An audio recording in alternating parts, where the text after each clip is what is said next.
ഈശോ മിശിഹായ്ക്ക് സ്തുതിയായിരിക്കട്ടെ. പ്രിയ സഹോദരങ്ങളെ, നമ്മുടെ എല്ലാം കുടുംബത്തിലെ പ്രശ്നങ്ങൾ മാറിക്കിട്ടാനായിട്ട് ഡാനിയേൽ അച്ഛൻ ഒരു കാര്യം പറഞ്ഞു തരുന്നുണ്ട്.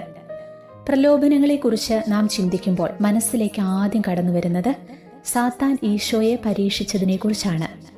യേശു സാത്താനാൽ പരീക്ഷിക്കപ്പെടുന്നതിനെക്കുറിച്ച് മത്തായിയുടെ സുവിശേഷം 4-ാം അധ്യായത്തിലും മർക്കോസിന്റെ സുവിശേഷം 1-ാം അധ്യായത്തിലും ലൂക്കാ സുവിശേഷം 4-ാം അധ്യായത്തിലും നാം വായിക്കുന്നുണ്ട്. യേശുവിനെ പിശാചു പരീക്ഷിക്കാൻ വരുന്ന സമയത്ത് ഈശോയോട് സാത്താൻ പറയുന്നത്, നീ ദൈവപുത്രനാണെങ്കിൽ ഈ കല്ലുകളോട് അപ്പമാകാൻ കൽപ്പിക്കുക എന്നാണ്. രണ്ടാമത്തെ പ്രലോഭനം ദേവാലയത്തിന്റെ മുകളിലേക്ക് കൊണ്ടുപോയി അവിടെ നിന്ന് ചാടാനാണ്. നിന്റെ കാൽ വഴുതിയാൽ കാത്തുരക്ഷിക്കാൻ ദൈവദൂതന്മാരുണ്ടല്ലോ എന്ന് സങ്കീർത്തന വചനവും സാത്താൻ ഉദ്ധരിക്കുന്നുണ്ട്. മൂന്നാമത്തെ പ്രലോഭനം ലോകത്തിന്റെ സമസ്ത സൗഭാഗ്യങ്ങളും സമ്പാദ്യങ്ങളും ചൂണ്ടിക്കാണിച്ചുകൊണ്ട് നീ എന്നെ കുമ്പിട്ടാരാധിച്ചാൽ ഇതെല്ലാം നിനക്ക് തരാമെന്നാണ്. ഇതൊക്കെ വായിച്ചു കേൾക്കുമ്പോൾ നമ്മുടെ ധാരണ സാത്താൻ യേശുവിനെ ബാഹ്യമായി തന്നെ പ്രലോഭിപ്പിച്ചുവെന്നും സാത്താൻ അക്ഷരാർത്ഥത്തിൽ യേശുവിനെ കൂട്ടിക്കൊണ്ടുപോയി ഓരോന്നും കാണിച്ച് പ്രലോഭിപ്പിച്ചുവെന്നുമാണ്. എന്നാൽ അത് തെറ്റാണ്. യേശു അനുസരണയുള്ള കുഞ്ഞാടിനെ പോലെ സാത്താനെ പിന്തുടർന്നു പോകുകയോ സാത്താൻ അങ്ങനെ യേശുവിനെ കൊണ്ടുപോകുകയോ ചെയ്തിട്ടില്ല. അതായത് യേശുവിനെ സാത്താൻ മലയുടെ മുകളിലേക്കോ ദേവാലയത്തിന്റെ മുകളിലേക്കോ കൂട്ടിക്കൊണ്ടു പോയിട്ടില്ല. യേശു നേരിട്ട പ്രലോഭനം ബാഹ്യമായിരുന്നില്ല, ആന്തരികമായിട്ടായിരുന്നു. അതായത് ഈ പ്രലോഭനങ്ങളെയൊക്കെ യേശു അനുഭവിച്ചത് തൻ്റെ ഉള്ളിൽ നിന്ന് തന്നെയായിരുന്നു. യേശുവിൻ്റെ വെളിയിലല്ല, മനസ്സിനകത്താണ് സാത്താൻ പ്രലോഭനം വിതച്ചത്. യേശുവിനെ സാത്താൻ പരീക്ഷിക്കുന്നത് അവിടുത്തെ ചിന്തകളിലാണ്. 40 ദിനരാത്രങ്ങൾ ഉപവസിച്ചു കഴിയുമ്പോൾ യേശുവിൻ്റെ മനസ്സിലേക്ക് സാത്താൻ കൊടുക്കുന്ന ചിന്തകളാണ്, പ്രലോഭനങ്ങളാണ് ഇവയെല്ലാം. ദേവാലയത്തിന്റെ മുകളിൽ നിന്ന് ചാടി പോപ്പുലാരിറ്റി നേടുക, പ്രാർത്ഥിക്കാൻ മലമുകളിലേക്ക് പോകുമ്പോൾ കൊടുക്കുന്ന പ്രലോഭനമാണ് എന്തിനാണ് കുരിശിൽ കയറാൻ പോകുന്നത്? സാത്താനോട് അഡ്ജസ്റ്റ് ചെയ്താൽ എല്ലാ സുഖങ്ങളും അനുഭവിക്കാമല്ലോ. ഇതാണ് പ്രലോഭനം. പ്രലോഭനം നടക്കുന്നത് മനസ്സിലാണ്. വ്യഭിചാരം ചെയ്യാനും കൊള്ള നടത്താനും മദ്യപിക്കാനും ഒക്കെയുള്ള പ്രലോഭനം നടക്കുന്നത് എവിടെയാണ്? മനസ്സിലാണ്. പിശാചു പരീക്ഷിക്കുന്നത് മുഴുവൻ മനസ്സിലാണ്. മനസ്സിൽ പിശാചു വന്ന് പരീക്ഷിക്കുമ്പോൾ യേശു എന്താണ് ചെയ്തത്? യേശു സാത്താനെ ചീത്ത വിളിച്ചോ? ഇല്ല. പരുഷമായ വാക്കുകൾ കൊണ്ടോ അസഭ്യ ഭാഷണം കൊണ്ടോ നേരിട്ടോ? ഒന്നും ചെയ്തില്ല. യേശു വെല്ലുവിളിച്ചില്ല, ശബ്ദകോലാഹലങ്ങൾ നടത്തിയില്ല. നിയമാവർത്തന പുസ്തകം 6-ാം അധ്യായത്തിലെയും 8-ാം അധ്യായത്തിലെയും 3 വചനങ്ങൾ അതേപടി പറഞ്ഞു. പിശാചു വന്ന് ഒരു പ്രലോഭനം വെച്ച് നീട്ടുമ്പോൾ വചനം പറഞ്ഞ് നേരിടുന്ന യേശുവിനെയാണ് നാം ഇവിടെ കാണുന്നത്.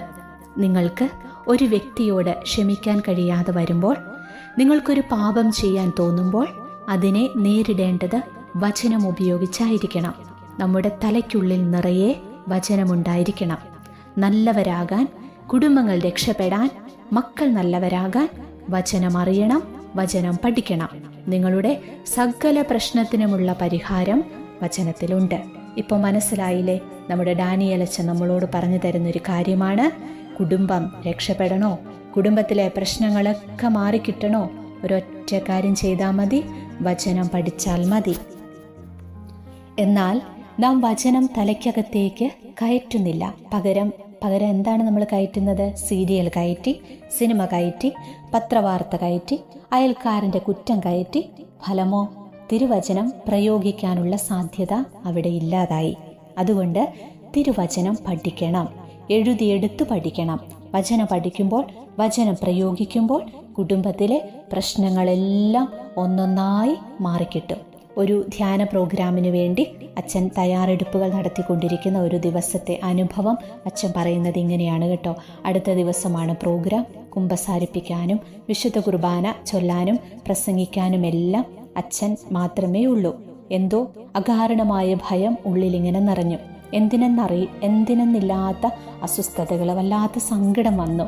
നാളെ രാവിലെ 5 മണിക്ക് സ്റ്റേജിൽ കയറേണ്ടതാണ്. രാത്രി 9 മണിയാകാതെ ഇറങ്ങാൻ പറ്റില്ല.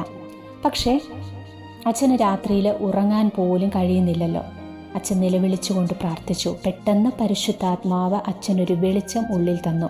ബൈബിൾ തുറന്ന് സങ്കീർത്തനം വായിക്കുക.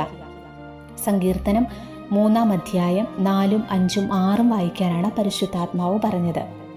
ഉച്ചത്തിൽ ഞാൻ കർത്താവിനെ വിളിച്ചപേക്ഷിക്കുന്നു. തൻ്റെ വിശുദ്ധ പർവ്വതത്തിൽ നിന്ന് അവിടുന്ന് എനിക്ക് ഉത്തരമരുളുന്നു. ഞാൻ ശാന്തമായി കിടന്നുറങ്ങുന്നു, ഉണർന്നെഴുന്നേൽക്കുന്നു. എന്തെന്നാൽ ഞാൻ കർത്താവിൻ്റെ കരങ്ങളിലാണ്. എനിക്കെതിരെ പാളയമടിച്ചിരിക്കുന്ന 10,000 ഞാൻ ഭയപ്പെടുകയില്ല. ഈ വചനങ്ങൾ ആവർത്തിച്ചു പറയാനും പരിശുദ്ധാത്മാവ് അച്ഛനോട് നിർദ്ദേശിച്ചു. അച്ഛൻ 10 തവണ ഈ വചനം പറഞ്ഞു പ്രാർത്ഥിച്ചു. അതോടെ അച്ഛനെ വരിഞ്ഞു മുറുക്കിയിരുന്ന ഭയവും സങ്കടവും എല്ലാം വിട്ടുപോയി. അടുത്ത ദിവസം വളരെ ഉന്മേഷത്തോടെ ക്ലാസ് എടുക്കാൻ അച്ഛന് സാധിച്ചു. ഇതാണ് വചനത്തിൻ്റെ ശക്തി. വചനം പറഞ്ഞു പ്രാർത്ഥിക്കുമ്പോൾ ദൈവത്തിൻ്റെ ശക്തി നമ്മിൽ നിറയുകയും നാം വചനത്താൽ ശുദ്ധീകരിക്കപ്പെടുകയും ചെയ്യും. ഈ നോമ്പിൻ്റെ ദിനങ്ങളിലെല്ലാം കൂടുതലായിട്ട് വചനം വായിക്കാനും വചനം പഠിക്കാനും ദൈവം നമ്മെ എല്ലാവരെയും സഹായിക്കട്ടെ, അനുഗ്രഹിക്കട്ടെ എന്ന് പ്രാർത്ഥിക്കുന്നു. ആമേൻ.